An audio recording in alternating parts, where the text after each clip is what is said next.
Wow. So we didn't do it for a while, and we did study during the holidays, but we missed quite a few weeks of this, right? Of gathering together and study. And I'm happy that we're doing it today. Здесь тоже есть еще одно место.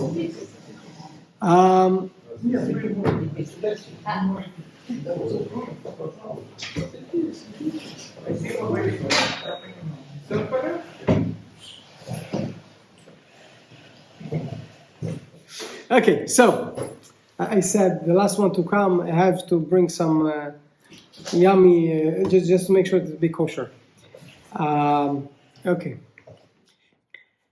Tonight's class we called it Club of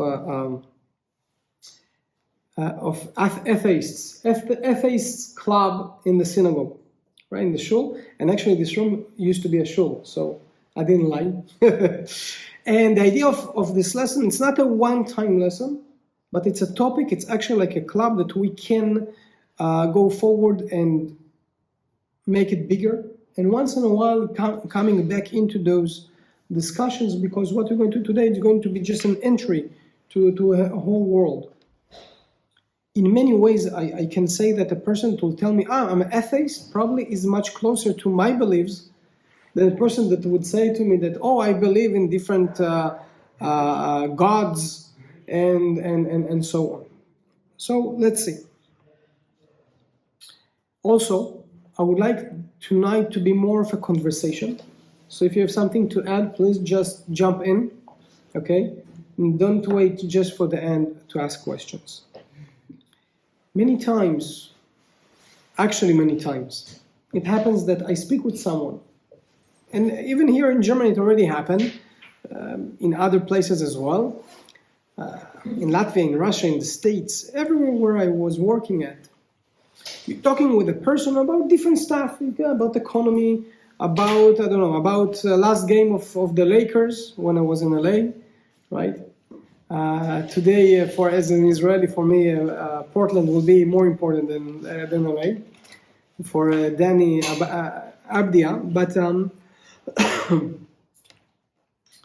you talk with a person, and then say, you should come to our community, you should come to our synagogue, and then the answer is, no, I'm an atheist.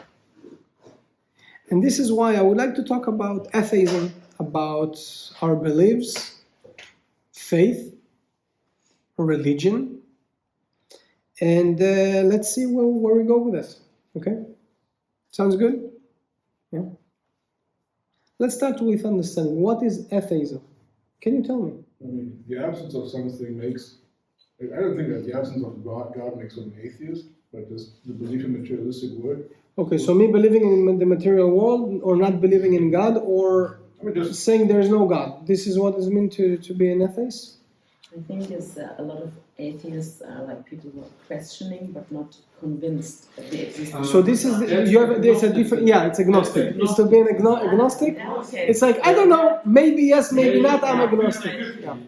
So you want to say it in English also? I can. What you said? Yes, please. I said there are theists that believe in God that would answer. So the central question is basically, do you believe in God, in God's existence? And a theist would answer, of course I do, yes, anything like that. And an atheist would always say, no, I don't believe, no, there is no God.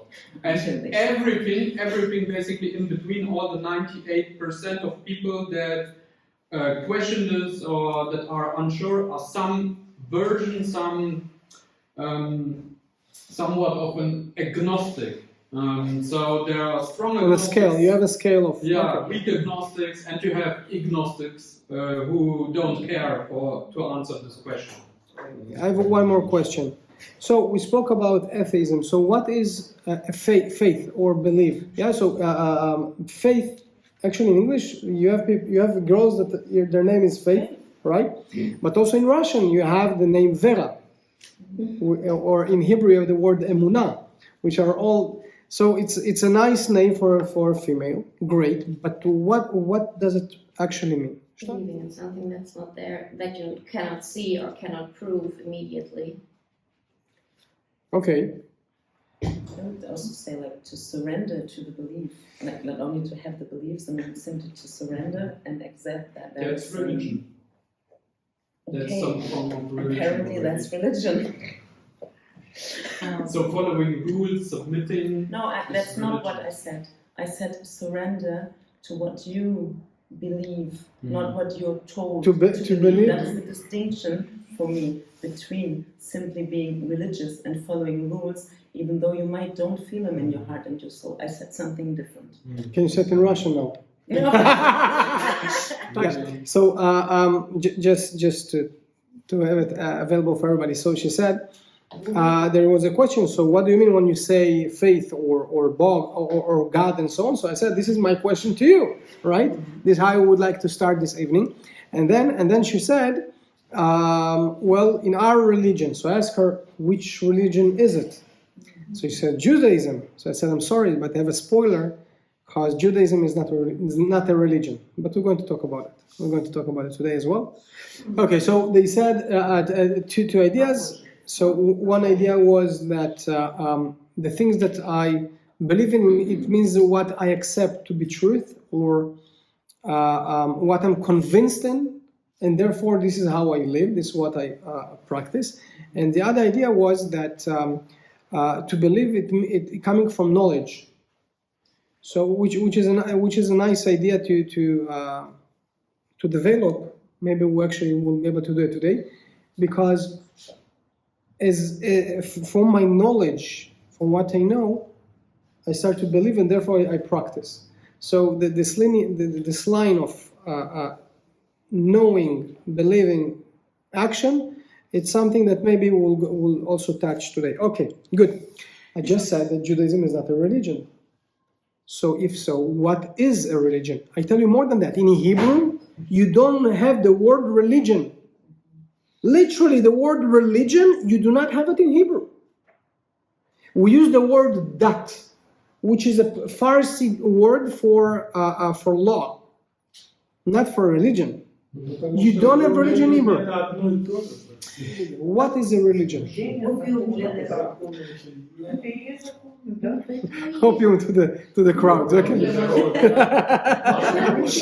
Okay. Rules of engagement. Yeah. Okay. So too difficult for too me. difficult. No. Okay. You always can try.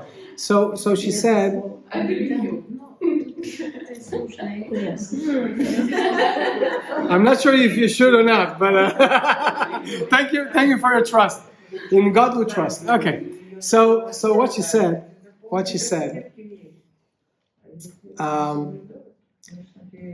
From her point of view, religion, it's those things that you receive. Well, I asked her, do you mean dogma? She said, no, for me dogma, maybe it's too harsh of a word. And maybe it's like some building blocks that I decided that this is what I'm taking, even if I do not understand it for the time being, because I'm not educated enough, or I don't have the time, or I don't have the ability to understand it. But I do take it to my life, and therefore this is what I'm going to give forward to my family and so on. This is what a religion for me, in a nutshell. Yeah. Okay. So English. I got it. Yeah. I think I got it. No, but yeah, we have few more in English. Yeah. Ron, yeah.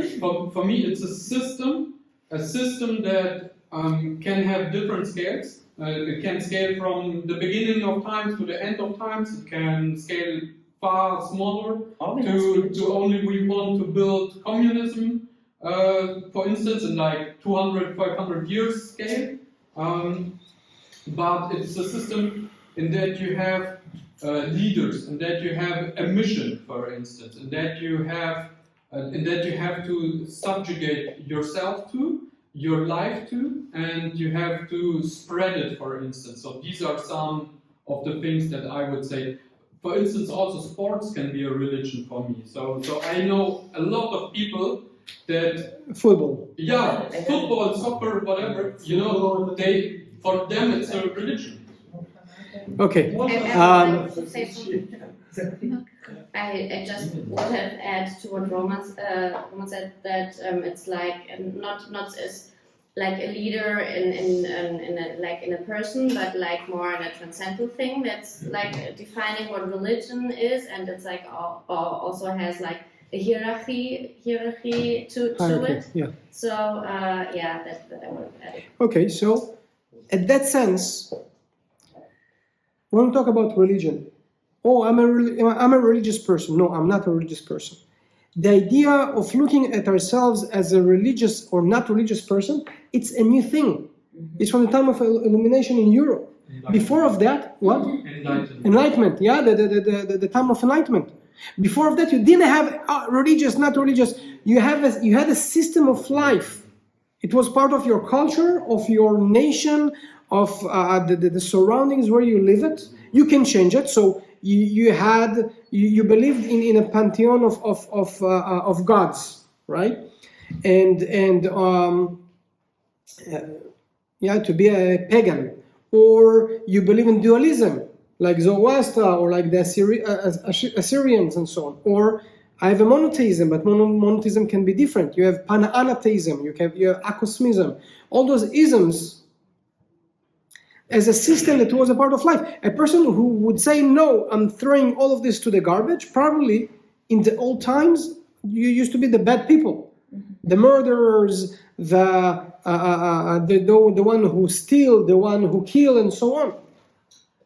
And you always had this diapason of those who are more pious or practice more, and those who less.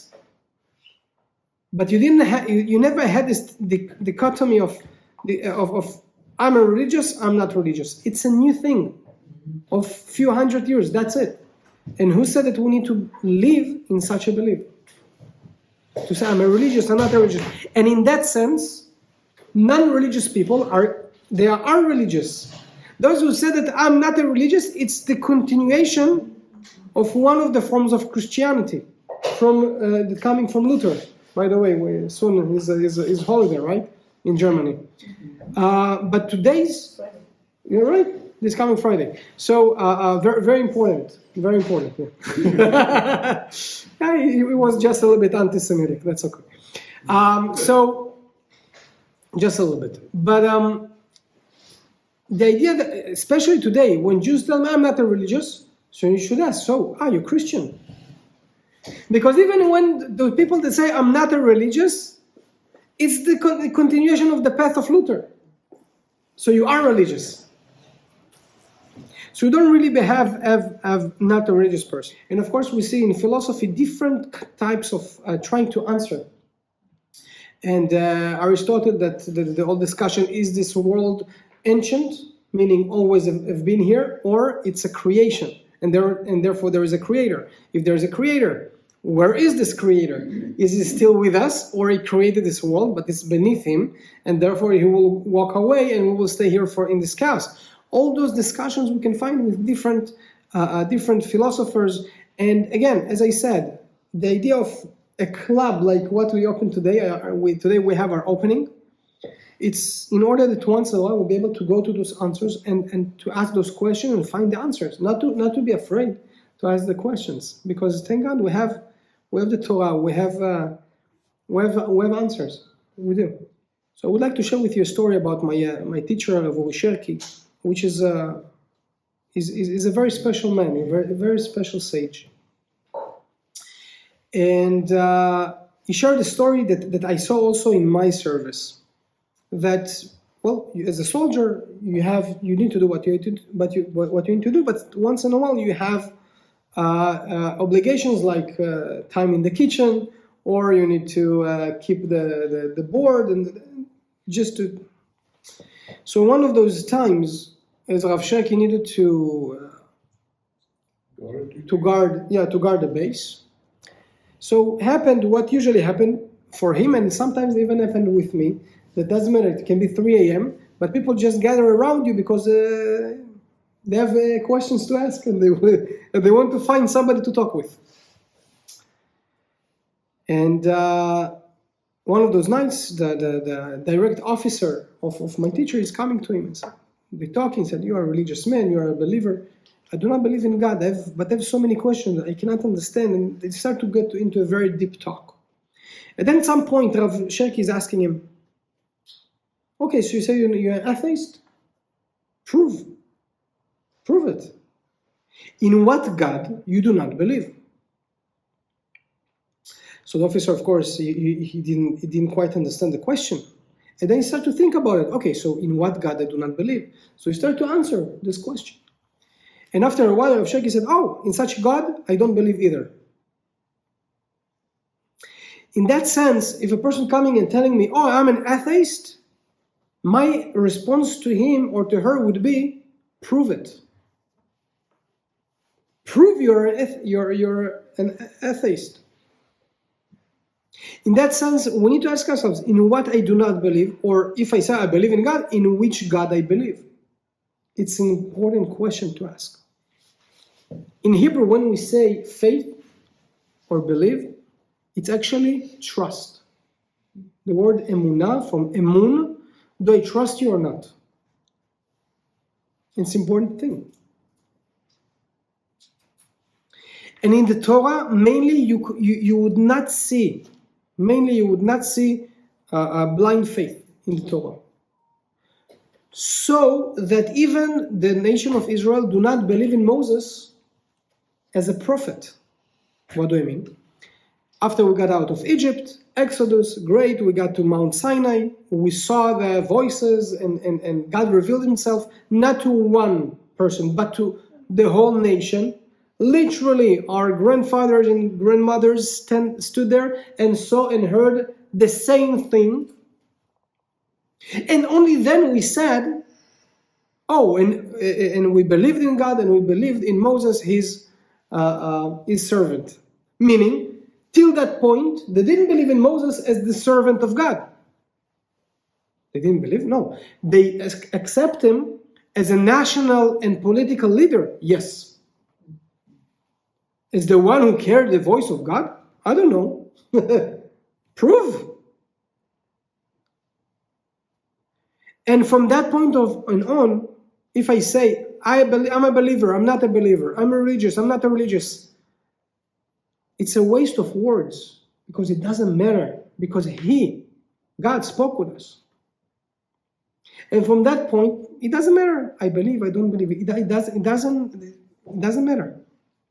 In other religions, you need to believe in one person that yet it's a prophet, or it's the son of, or it's something else, or it's a person that an angel of God revealed himself towards this man and gave him some wisdom. And you need to decide, like a dogma, do I receive it or not? In that sense, again, Judaism is not a religion. It's not about me, I believe in Moses or not. Yes, Rambam is talking about it, that to accept Moses as as the main prophet and so on, it's one of the 13 pillars of our faith. But actually, it's a new thing. Rambam is doing it as a dialogue and as he work in Islamic world. I need to answer because in other religions they have the same. Before that, there wasn't such a thing. It's a new thing to have pillars of belief. Okay. So, I can trust you enough to lend you 20 euro. I can trust you enough to lend you 1,000 euros. I can trust you enough so I can trust you with my life. Different types of trust. Right? And today, when we're going to talk about the Torah, we're not going to talk about the Torah as a religious book. We never talk about the Torah as a religious book because Judaism is not a religion. But for today's sake, as it's a club of atheists, we're going to talk about the Torah as the bestseller of history. There's not a book that was sold more times in this world. Therefore, probably there's something there to be so successful. So, in the Torah starts with the words, drums. Bereshit bara Elohim. In the beginning, God created. The only problem that Bereshit is not in the beginning. but it's a different problem. Translation, it's such a I remember I was in a dinner with a very known journalist from Russia. Well, I was invited to have a show with this. So we're talking, and they said, "Wow, what you telling me? I read the Bible 3 times, in English, in Russian, and in French." I told them, "Yeah, the King James Bible, right?" I said, "Yeah, how did you know?" I said, "Okay, so maybe you'll be able to read for the first time Torah next time we talk, because you never read it." Bereshit means for the beginning, meaning to show us there is a purpose for the creation of the world. Now, we need to understand that in different cultures, different nations had very similar stories of creation of the world as we find them in the book of Bereshit. Very, very close. Also as the flood. The story of the flood of Noah, we see in other cultures also this very similar stories. So what the Torah is giving us that is additional to those stories. Because if the Torah was giving to us 3,300 years ago, it means that the Torah have a discussion with people of that time, which are main pagans, that believe in pantheon of gods and so on. So the Torah tried to give them an ability to correct, to change something. What the Torah is adding us in the story of creation of the world that we didn't know before. The question is clear? Yaakov, the question is clear? Yeah, you're very quiet tonight. Okay. The word Bereshit, it's what happened. It what changed the whole picture. The Torah is giving us something unbelievable, because the addition that the Torah gives to all the stories is the word Bereshit. It's not in the beginning; it's for the beginning. In other words, thought of creation. There is a thought, there is design, there's purpose for creation, therefore there is purpose for my life. It doesn't matter. I live for 70 years, for 80 years, for 120 years, there's purpose in my life.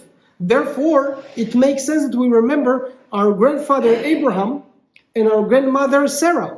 And we remember our grandfather Isaac, Yitzchak, and our grandmother Rivka. And we remember our grandfather Yaakov and our grandmothers Rachel and Leah, Zilpah and Bilhah, and so on and so forth. Because there is a purpose in their life. There's purpose for my life today. Viktor Frankl, everything that he wrote in his 40 books, coming to this, to purpose. Purpose in life, purpose in suffering, and so on. This purpose coming to this world through the Torah. Never before. So yeah, you call that monotheism. We're going to talk about monotheism because there are different types of monotheism that we can talk about, and there's difference in it. But it's important thing. This is this value the Torah brings us. So if you say that, I'm an atheist, but you think you have a purpose in life, you're not an atheist. Make sense? So when we talk about monotheism, we need to understand what it is, because there's different kinds. We said monotheism started with Judaism, right? Even though Judaism is not a religion, the idea of monotheism is there's one God and that's it. And not a whole hierarchy of gods, starting from the Torah. Now, logically, it would be much easier to accept that there is actually a hierarchy of gods, pantheon of gods. Why? Because nature, this is how nature works.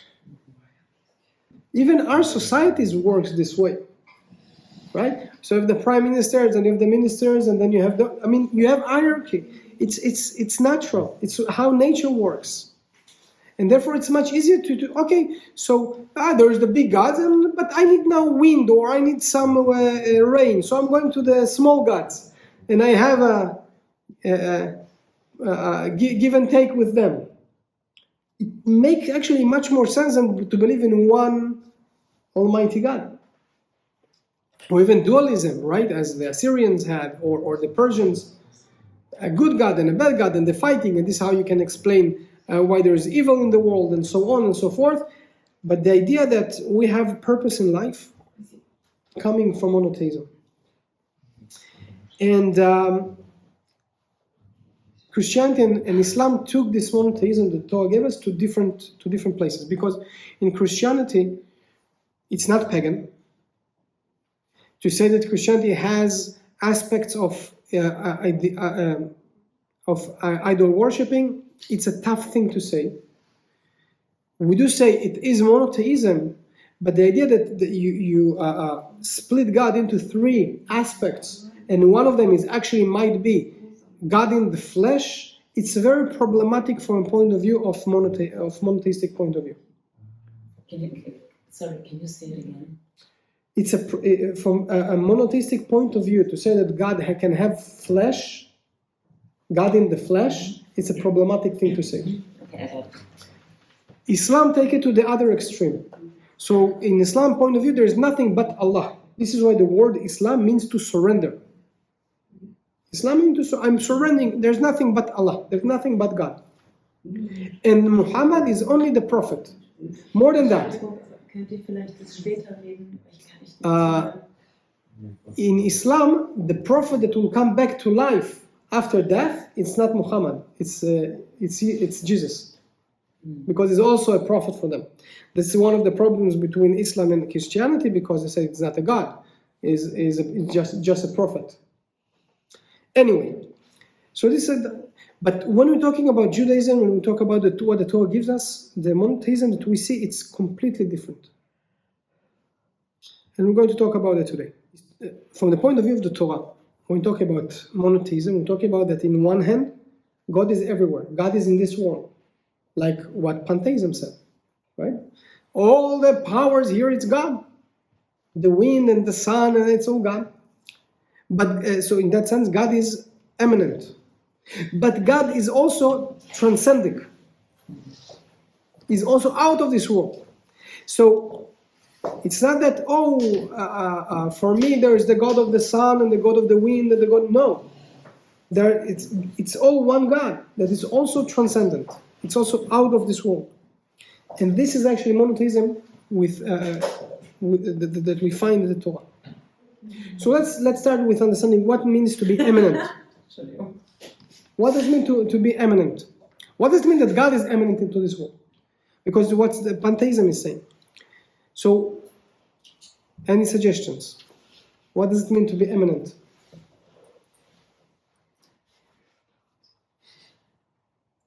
I know that you know, but you feel shy. Don't feel shy. Okay. It's just weird to explain because, like, I have the feeling that behind everything I see, that my daughter can explain with pure science and logic, and still I don't get the beginning point. Like, okay, the thing with the flowers and the photosynthesis, and you can explain everything with pure logic, but why? And there has to be something behind that is so perfect in this nature. So yeah, that's just like that God is behind everything. That's what it. Yeah. Good. Let me give you a very, very simple example. This room where we sit right now, if the floor will disappear in a second, is this room stay the same? Can we still sit here as we're sitting now without the floor? Depending what's beneath. No. The answer is no. The floor is not. So eminent means that without this floor, there is no such a room here. Make sense? We cannot be here without it. In that sense, the floor is eminent to this room. God is eminent to this world, that without God there is nothing here. The atoms that holding this table together would never be together if without God. There's in this iPhone there is God, and in everything is God. It's what in the Chassidut, in the big word of Chassidut, yeah, not this Chassidut or other Chassidut. In the idea of Chassidut, there is a phrase, "En atar panu lach mileh." There is nothing that is empty from God. God is in everything. But it's not like paganism that says, oh, so there's a god of fire, there's god of thunder, and there's god of water. No. All those powers is coming from God, and God in them. But it's like God is like behind the scenes, behind the veil. So this is to be eminent. Okay, so without it, there's nothing. Without the floor, there's no room. Okay. Got it? What does it mean to be transcendent? What does it mean that God is transcendent? Bodiless, Okay. like out of everything material. Yeah, you can translate it like into existing, into beyond physical form. maybe. Right.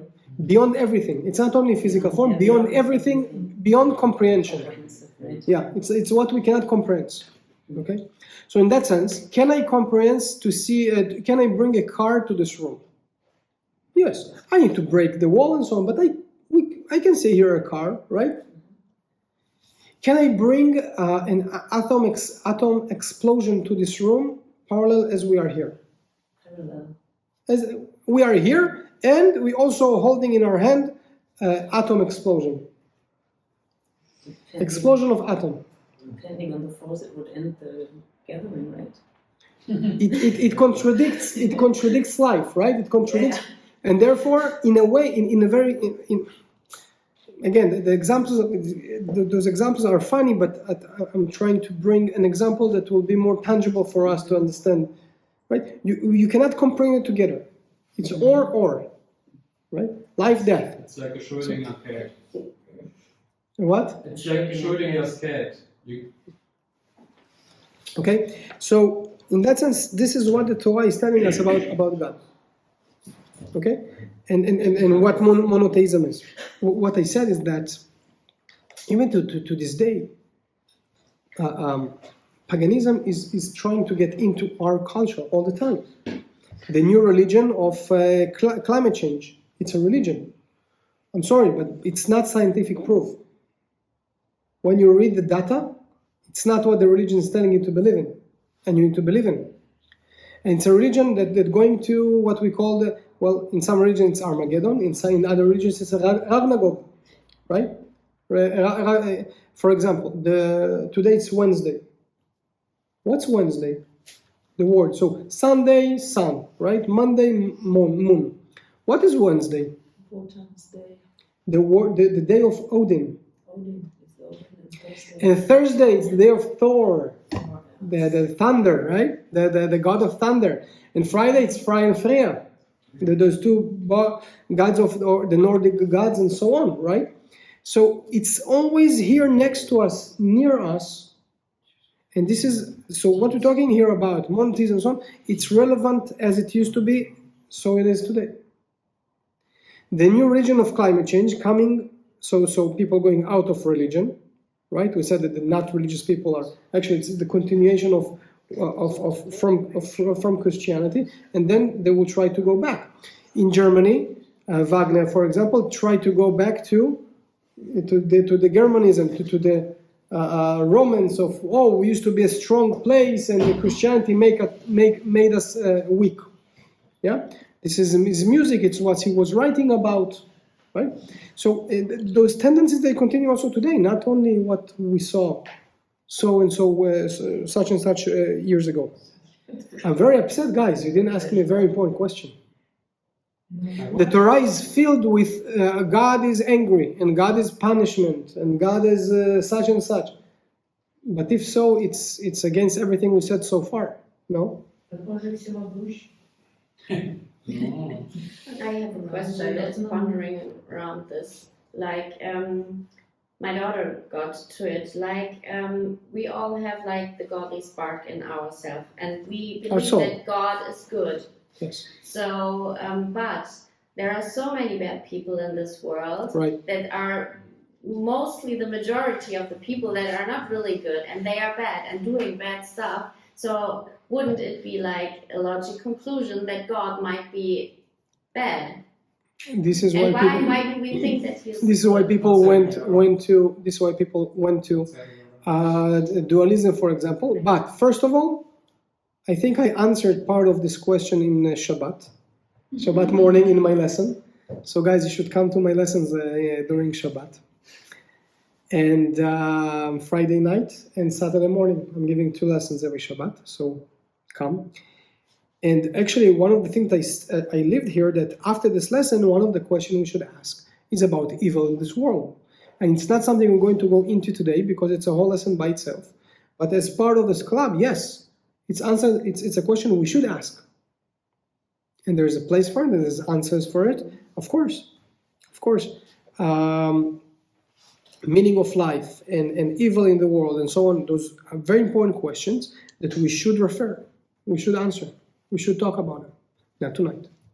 Okay? But specifically this question, for example, in Shabbat, thank God nobody can record me on Shabbat, so you need to believe me if you didn't came. But in Shabbat I was talking about it because it's literally a lesson that we find in Bereshit, in the portion of Bereshit and the portion of Noach. So very important this question came. One of the reasons for today's class is for those questions to come up. Okay, so this is great. So there's a lot of what I want to talk about, and again, it's just the beginning. It's just an entry that hopefully once in a while we'll go back to those questions and we're going to discuss them and talk about them. They are very important. We didn't talk about who is a righteous person. We didn't talk about esoteric studies. We didn't spoke about magia. For example, in Judaism, you don't have magia. So if somebody trying to put magics or magia into Judaism, it's false. It doesn't work together. You need to understand, right? The idea that atheist is much closer to us because it is not accepting idol worshipping and so on. This is why it's much closer to the Torah than he might think. So there's a lot of things that we didn't talk about it. But one of the things that I would like to finish with is that studying the Torah, well, we ask how come God, we see in the Torah that God can be envy or angry. So this is why it's so important we study the Torah with commentaries in what we call Torah Sheba'al Peh, right? Like the Mishnah and all the commentaries of our sages, and why we should study with a teacher, because a rabbi, it's actually a teacher. And a teacher, in order to be a teacher in Judaism, in our nation, it means that you need to be a student of teachers. This is why our sages, how we call our sages in Hebrew, we're calling them Talmidei Chachamim, students of a sage, right? Or a disciple of. So, in that sense, if you have a teacher but he doesn't have his own teachers and doesn't have who to study from, it's a problem. It's a red flag for us to pay attention to. So to study, we need to study from the source, and in that sense, hopefully, in those lessons, I do not tell for myself, but I just share what I received from my teachers, and I'm just in that sense, I'm just sharing what I received without contaminating the information, the knowledge, and so on. So we had a lot of things that we spoke about, and hopefully you will take it forward and we'll ask the questions and we'll try to study more. And if you will request, so we'll continue once in a while with this club to continue to ask the questions of where evil coming to this world and what the meaning of life and so on. Thank you so much.